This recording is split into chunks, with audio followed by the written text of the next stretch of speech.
Hello विद्यार्थी मित्रों, आज આપણે ચેપ્ટર નંબર 6 ત્રિકોણમાં સ્વાધ્યાય 6.3 જોવાના છે। આ સુધી 6.3 માં ક્વેશ્ચન નંબર 1 માં આપણે કીધું છે આપેલ આકૃતિમાં આપેલ ત્રિકોણો પૈકી કઈ જોડીના ત્રિકોણો સમરૂપ છે તે જણાવો। પ્રશ્નનો જવાબ આપવા કઈ સમરૂપતાની શરતનો ઉપયોગ થાય છે તે લખો અને સમરૂપ ત્રિકોણની જોડીઓને શરતમાં લખો। પહેલી આકૃતિ આપણને આપેલી છે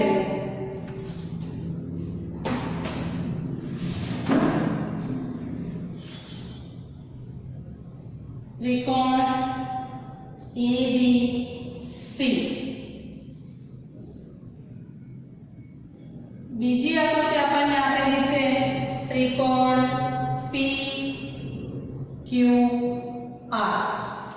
આની અંદર આપણને માપ આપેલા છે 60°, 80°, 40°। 60°,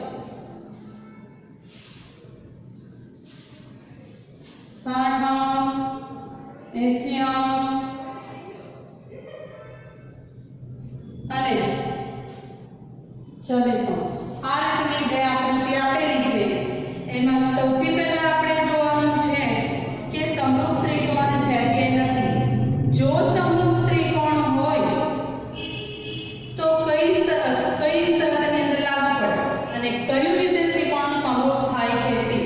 તો આપણે લખીએ ત્રિકોણ ABC અને ત્રિકોણ PQR માં ખૂણો A 60 છે તો સામે કયો ખૂણો 60 છે? ખૂણો P। તો ખૂણો A બરાબર ખૂણો P બરાબર કેટલા છે? 60°। એ જ રીતે BAC છે તો અહીંયા કોણ 80 છે? QAC છે તો ખૂણો B બરાબર ખૂણો Q બરાબર કેટલા થવાના? 80। ખૂણો C બાકી ખૂણો C જ રહ્યો, ખૂણો C અને ખૂણો R બરાબર કેટલા છે? 40। ખૂણાઓના માપ કેવા છે? સરખા। તો કઈ શરત થાય? ખૂ શરત। એના અનુસાર કયા કયા ત્રિકોણ? તો ત્રિકોણ ABC સમરૂપ। એને સંગત કોણ છે? ત્રિકોણ P, B ને Q અને C ને R, એટલે ABC સમરૂપ ત્રિકોણ PQR થશે। આગળ જઈએ, બીજો દાખલો આપણને આપેલો છે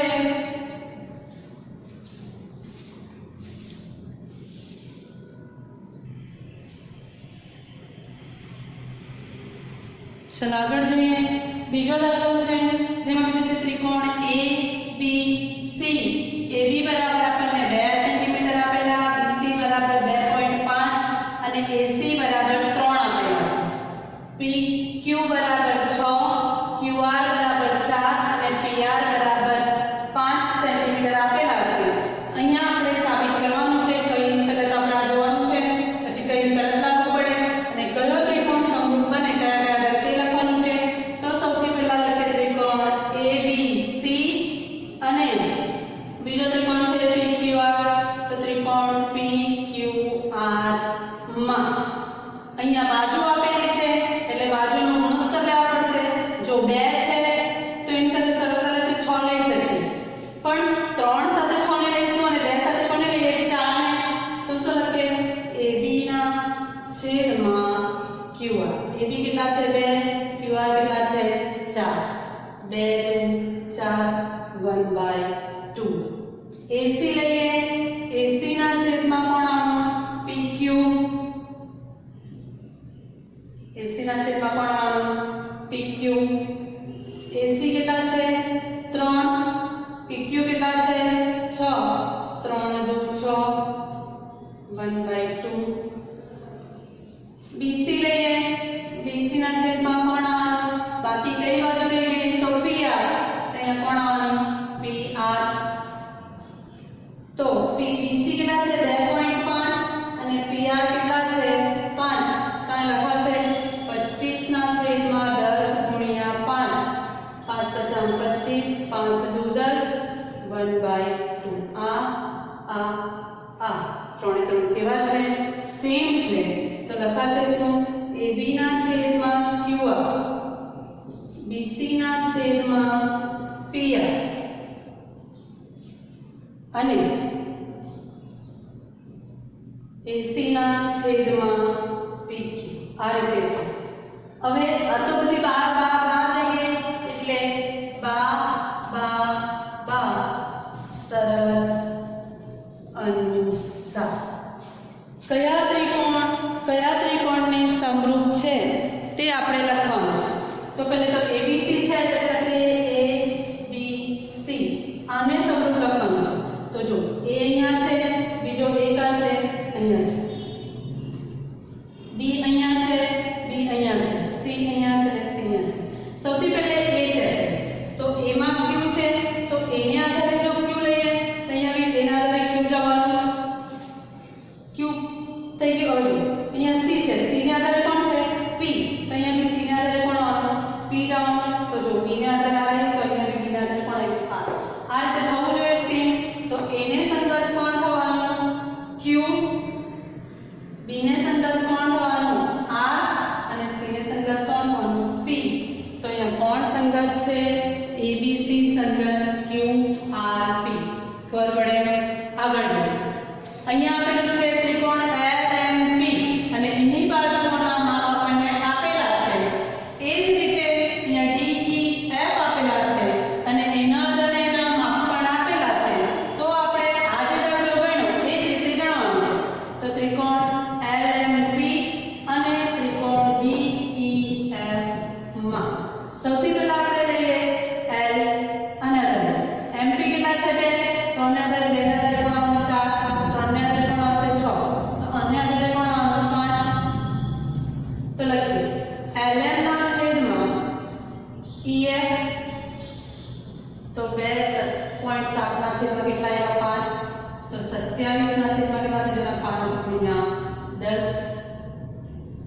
અહીંયા 9 તારે 27 થશે અહીંયા 5 ગુણ્યા 2 એટલે કોઈ બી કેન્સલ થશે નહીં એટલે કેટલા આવવાના અહીંયા 27 ના છેદમાં 50 બીજું લઈએ MP ના છેદમાં DE MP 2 છે DE 4 છે 2 દુ 4 1/2 પછી લઈ ગયું LP ના છેદમાં DF LP ના છેદમાં DF તો 3/6 3 દુ 6 બરાબર 1/2 આ 1/2 આ 1/2 પણ આ 1/2 નથી એટલે આ સમરૂપ નથી ત્રિકોણો સમરૂપ નથી તો કઈ શરત છે એ પણ નહીં આવશે અને કયા ત્રિકોણો સમરૂપ છે એ પણ આપણે લખવાના નહીં ખબર પડે આ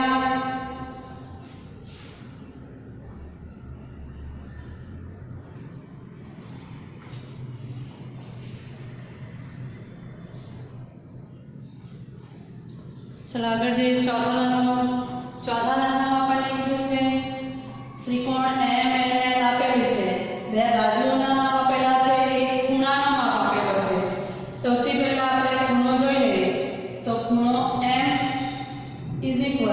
આ 70 છે આપણે કેટલા છે 70 એટલે સરખો ખૂણો Q બરાબર કેટલા થઈ જવાના 70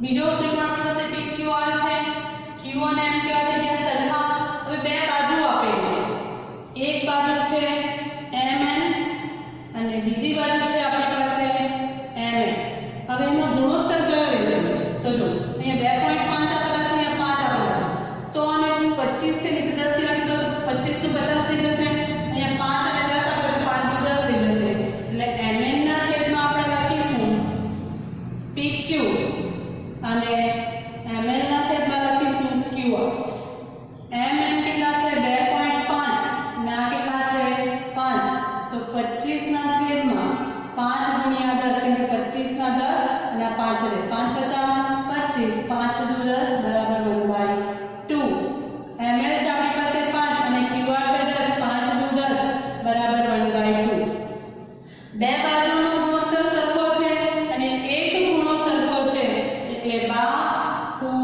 બા શરત અનુસાર હવે જો આપણી પાસે પહેલું છે m n l આને સમરૂપ લખવાનું છે તો m ને સંગત તો કોણ થઈ ગયું q m ને સંગત કોણ થઈ ગયું q m ને સંગત કોણ થઈ ગયું q તો l ને સંગત કોણ થવાનું r અને m ને સંગત કોણ થવાનું p તો m n l સંગત કોણ થવાનું q p r ખબર પડે અહીંયા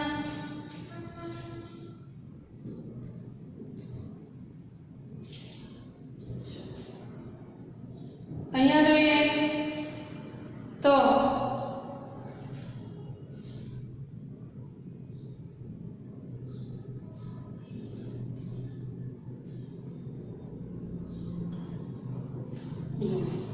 આ બે બાજુઓના માપ આપેલા છે અને અંતર્ગત આ ખૂણો છે આ બે બાજુઓના માપ આપેલા છે અંતર્ગત ખૂણો આ હોવો જોઈએ એની જગ્યાએ અંતર્ગત ખૂણો કયો છે આ છે એટલે આપેલ ત્રિકોણો સમરૂપ નથી કારણ શું તો બાજુઓના કારણ શું થવાનું બાજુઓના માપ પ્રમાણમાં થવાનું કારણ કે 3 દુ 6 અને 25 દુ 50 પણ બાજુઓના માપ પ્રમાણમાં છે પણ તે બાજુઓને અંતર્ગત ખૂણો નથી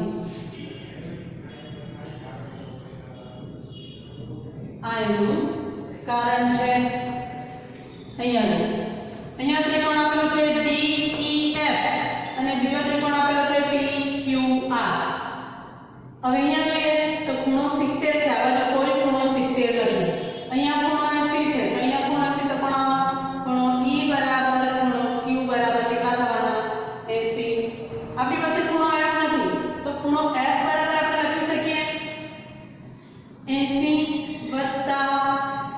70 180 માંથી 80 માઈનસ કરવાના 70 કેવા કરવાના માઈનસ 80 માઈનસ પ્લસ ચિહ્ન માઈનસ 0 ના 0 8 ને 7 કેટલા થવાના 15 180 માંથી 150 જાય કેટલા આવી ગયા 30 ખૂણો F કેટલા આવી ગયો 30 હવે બાકી રહી ગયો ખૂણો P ખૂણો P માં ગયો 180 માઈનસ 80 માઈનસ 30 180 માઈનસ પ્લસ ચિહ્ન માઈનસ 80 માં 30 ઉમેરો તો 110 તો 180 માંથી 110 જાય કેટલા થવાના 70 એટલે ખૂણો P કેટલા આવ્યો 70 આ કેટલા આવ્યો આપણો 70 અને આ ખૂણો આપણો આવ્યો 30 તો એના આધારે જોઈએ ખૂણો F ખૂણો R બરાબર કેટલા થઈ ગયા 30 અને ખૂણો D બરાબર ખૂણો P બરાબર કેટલા થઈ ગયા 70 તો કઈ શકાય ખૂણો એટલે ખૂ શરત અનુસાર ખૂ શરત અનુસાર તો પહેલા લખીએ D E F ત્રિકોણ D E F સમરૂપ ત્રિકોણ E ને સંગત કોણ છે Q અરે આપણે તો D ને જોવાનું D ને સંગત કોણ છે P E ને સંગત કોણ છે Q અને F ને સંગત કોણ આવ્યું R તો ત્રિકોણ DEF સંગત ત્રિકોણ PQR આવશે ચલો આગળ જઈએ ક્વેશ્ચન નંબર 2 ક્વેશ્ચન નંબર 2 માં કીધું છે આપેલ આકૃતિમાં ત્રિકોણ ODC સમરૂપ ત્રિકોણ OBA છે આવું આપણને આપેલું છે ખૂણો BOC બરાબર 125 આપેલા છે અને ખૂણો OBC બરાબર આપેલા છે 70 આપણને શોધવા માટે કીધું છે ખૂણો DOC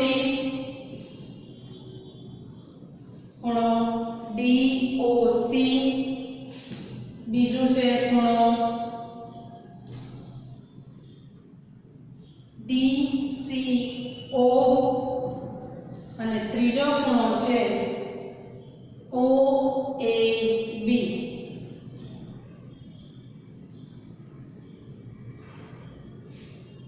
OAB આટલા ખૂણા આપણે શોધવાના છે। સૌથી પહેલા જો આ ખૂણો આપેલો છે તો અહીંયાથી આ જે થવાનું એ z થવાનો ઉલટો z એટલે યુગ્મ કોણ કયો ખૂણો C ODC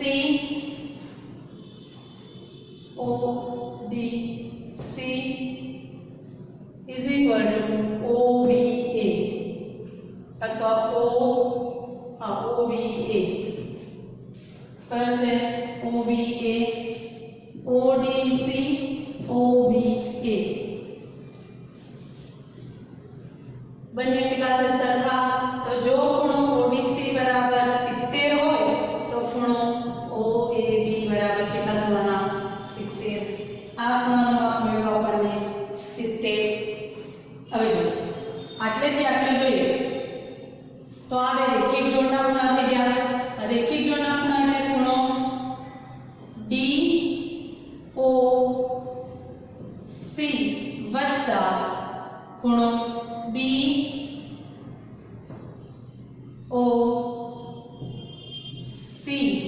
બરાબર 180।